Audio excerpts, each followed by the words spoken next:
The landscape of higher education is continually evolving, driven by advancement in technology, changes in societal needs, and a growing understanding of effective teaching and learning methods. We had the pleasure of interacting with Dr. N.R.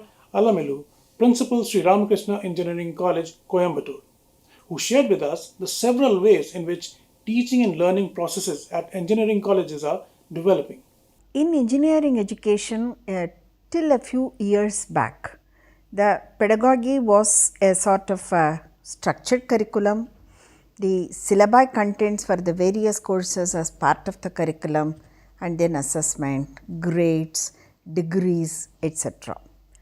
Now we have moved away from that, which I could even call it a sort of a transformation, where the curricula are not anymore structured.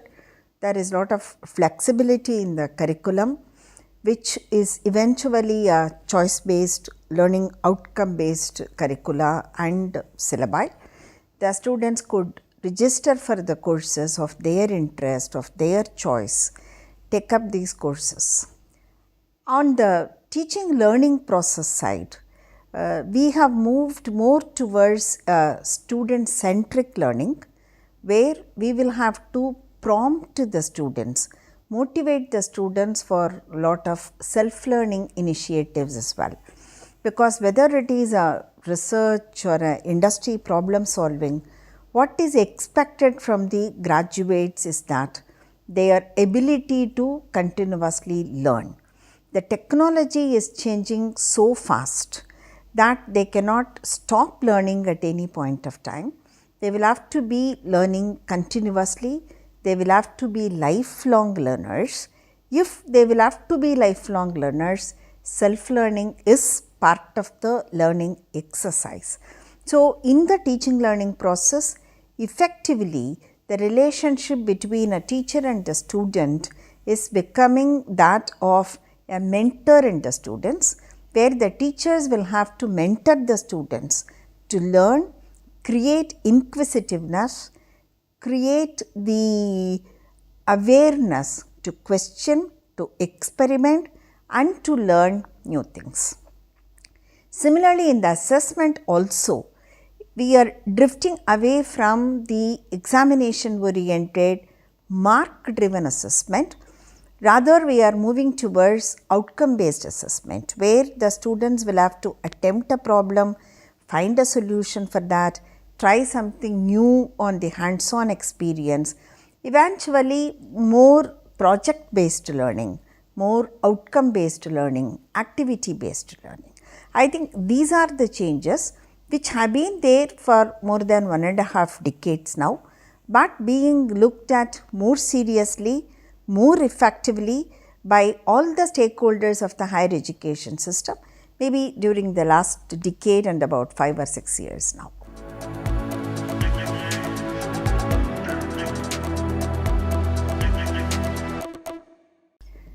The innovation is not just the buzzword, it is certainly making a difference, because how do we look at a problem? How do we look at a solution to the problem? It will have to be different. The present graduates, the aspiring engineers or any graduate for that matter, cannot afford to think in a routine manner. They will have to be out of the box thinkers. They will have to be innovative and creative thinkers from the way they look at a problem, from the way they look at solutions to the problem. So, innovation is becoming an integral part of problem solving, particularly with respect to engineering education. I very firmly believe that this is becoming more and more of an interdisciplinary approach. I very frequently mention that if we take an automotive for example, till a few years ago, it was treated to be the domain of a mechanical engineer. But now I cannot say that anymore, because there is more electronics, there is more computing, there is more protocol into any automotive which gets rolled out today. So, the line between the different branches of study of engineering is becoming thinner and thinner. Everybody should have a basic domain knowledge. Built on top of that, knowledge on digital technology, appreciation for the technology and application of those technology to the basic engineering domain from which they are choosing a problem to be solved.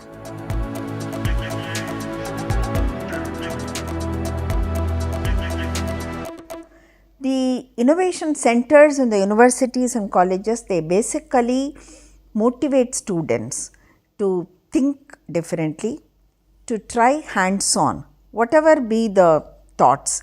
Maybe quite a few times it could be some crazy thought.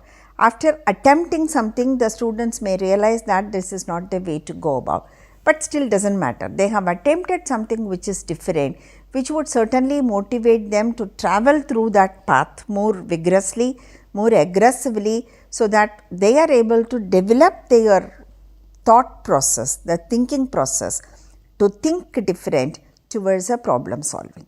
I feel innovation centers should not only be part of an institution as an infrastructure, it should be part of learning, it should be part of assessment.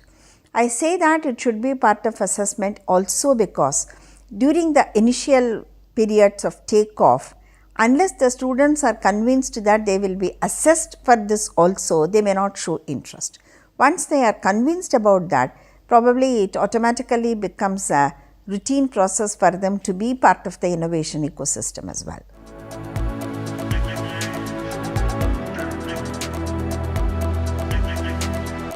So, once the students they get interested into something to be innovative, I feel that they will have to start looking around, what we call as empathy, to maybe a particular segment of a society or a particular sector of industry problem solving, etc. They will have to look at a problem, or they should look around, identify a problem and then convert that into a technical problem statement and then try to solve that problem, develop a solution for that, validate that. Once the concept is validated, I think they will have to move towards how best it could be either converted into a product or it could be a full service solution so that it could be commercialized.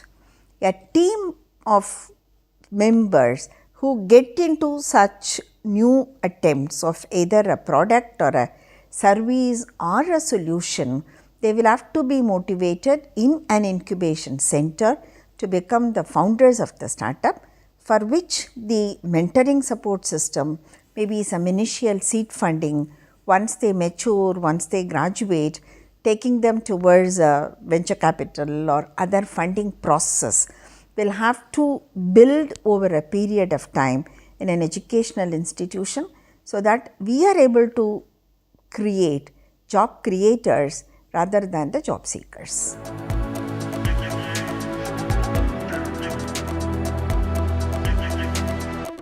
The institutions who have innovation centers, the institutions who have incubation facilities would certainly be able to produce more students who think differently, who are able to identify problems and find solutions. They will be able to generate huge job opportunities, which in turn will contribute to the overall economic growth of the country. A sort of a satisfaction that I don't do it for myself, I do it for the community as well.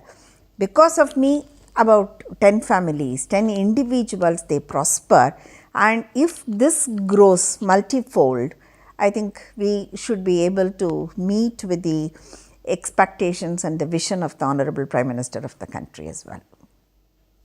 It is quite evident from these insights that our educational institutions are gearing up to the challenge of Viksit Bharat at 2047. We congratulate Sri Ramakrishna College of Engineering for developing an effective ecosystem for innovators and hope that their students will be contributing positively in solving the real world problems and play a role in making India a developed nation.